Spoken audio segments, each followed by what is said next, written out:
दोस्तों, दुनिया रहस्य से भरी हुई है। ऐसे में इसको समझना आप और हमारी सोच से परे है। पिछले कुछ सदियों से धरती पर बहुत सी हलचल देखी गई हैं। उन्हीं में से एक हलचल साइक्लोन तूफान भी है। ये तूफान पिछले कुछ सालों से दुनिया भर के लोगों की जुबान पर छाया हुआ है, जो अपने साथ तबाही का मंजर लेकर आते हैं। आखिर साइक्लोन तूफान आते क्यों हैं? साइक्लोन तूफान आने की वजह क्या है? इन सभी सवालों के जवाब आज हम अपनी इस वीडियो में आपको देने वाले हैं। तो चलिए दोस्तों, बिना देरी किए शुरू करते हैं वीडियो शुरू करने से पहले हम बात करेंगे कि आखिरकार साइक्लोन तूफान आते क्यों हैं। दोस्तों, साइक्लोन तूफान आने की वजह होती है समुद्र तल से ऊपर 25 से 30 डिग्री सेल्सियस तक तापमान का होना। एक्सपर्ट्स की माने तो समुद्र तल के ऊपर का तापमान 2 से 4 डिग्री सेल्सियस तक होना चाहिए, लेकिन जब ये तापमान अधिक सेल्सियस डिग्री में हो जाता है तब ऐसे साइक्लोन तूफान पैदा होते हैं। अभी तक आपने समझ लिया होगा कि आखिर साइक्लोन तूफान आते क्यों हैं। अब हम आपको बताते हैं कि साइक्लोन तूफान इतना भयंकर क्यों होते जा रहा है। दोस्तों, ऐसा कहना गलत नहीं होगा कि ग्लोबल वार्मिंग ज्यादा होती जा रही है, जिससे कि धरती का तापमान बढ़ता ही चला जा रहा है। इसकी वजह से भयंकर साइक्लोन या कहें चक्रवाती तूफान भयंकर रूप लेते जा रहा है। पिछले कई दशकों से दुनिया ने ऐसे ही भयंकर साइक्लोन तूफानों का सामना किया है।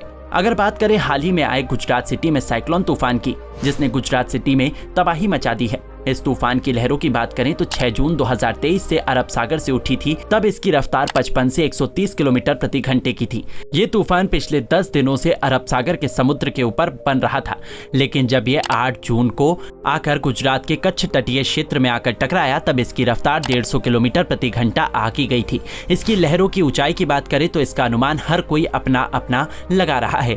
कोई कह रहा है कि लहरें 40 से 50 फीट ऊंची थी, तो कोई कह रहा है लहरें 50 से 100 फीट तक ऊंची थी, जिसने गुजरात के कच्छ से लेकर जामनगर और द्वारका में ऐसा तबाही का मंचर मचा दिया था, जिसको देखकर हर कोई हैरान रह गया था। जैसा कि आप इस वीडियो में तस्वीरों के जरिए देख रहे हैं, हर तरफ पानी भरा हुआ है, घर टूटे हुए हैं, गाड़ियों के परखच्चे उड़े हुए हैं, बिजली के खंभे गिरे हुए हैं, शहरों के शहर, गांव के गांव एक झटके में तबाह हो गए हैं। इस तूफान ने गरीब से गरीब और अमीर से अमीर तक किसी को नहीं छोड़ा, क्योंकि जब ऐसा भयंकर साइक्लोन तूफान आता है तब वो ऊंच नीच जात पात कुछ नहीं देखता।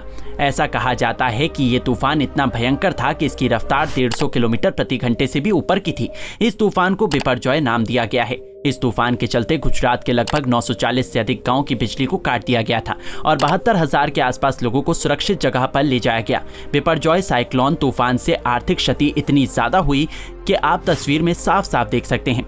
इस साइक्लोन तूफान को देखकर लोगों को साल 1998 में आए गुजरात के लैंडफॉल कांडला बंदरगाह में आए तूफान की याद आ गई थी। इस तूफान से भी बहुत ज्यादा नुकसान हुआ था और बहुत से लोगों को बेघर कर दिया था, जिसमें हजारों लोगों ने अपनी जान गंवाई थी।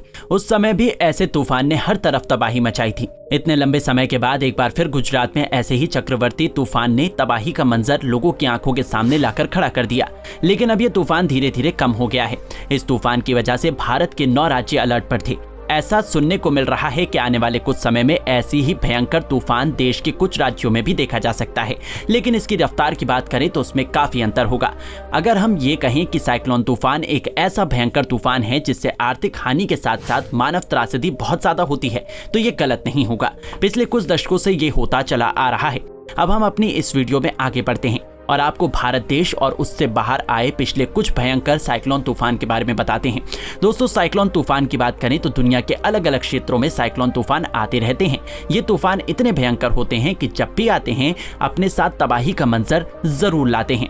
अगर हम भारत देश के बाहर की बात करें तो पिछली एक सदी में सबसे भयंकर साइक्लोन तूफान साल 1881 में वियतनाम में आया था, जिसे हैपोंग टाइफून के नाम से जाना जाता है, जिसने तबाही का मंजर हर तरफ बिछा दिया था। इस तूफान की खबर जिस देश तक पहुंची वो एकदम हैरान रह गया था, क्योंकि इस तरह के साइक्लोन या कहें चक्रवर्ती तूफान में लगभग 3 लाख से अधिक लोगों ने अपनी जान गंवाई थी। इसके अलावा भारत के अंदर आंध्र प्रदेश में 25 नवंबर 1839 में एक ऐसा साइक्लोन तूफान आया था जिसने चारों तरफ तबाही मचा दी थी।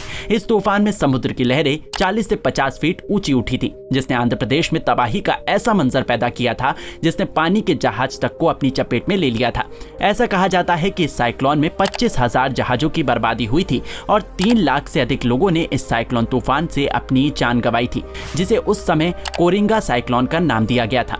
अगर WMO एस्केप की माने तो जिस क्षेत्र में तूफान आता है उस क्षेत्र के पैनल में कुछ सदस्य देश होते हैं, जो उस क्षेत्र में आए तूफान को साइक्लोन तूफान का नाम देते हैं। वैसे दोस्तों, आपकी इस खतरनाक साइक्लोन तूफान के बारे में क्या राय है, हमें कमेंट करके जरूर बताइएगा। साथ ही अगर आपको वीडियो पसंद आई हो तो इसको लाइक करके हमारे चैनल को सब्सक्राइब करना ना भूलें।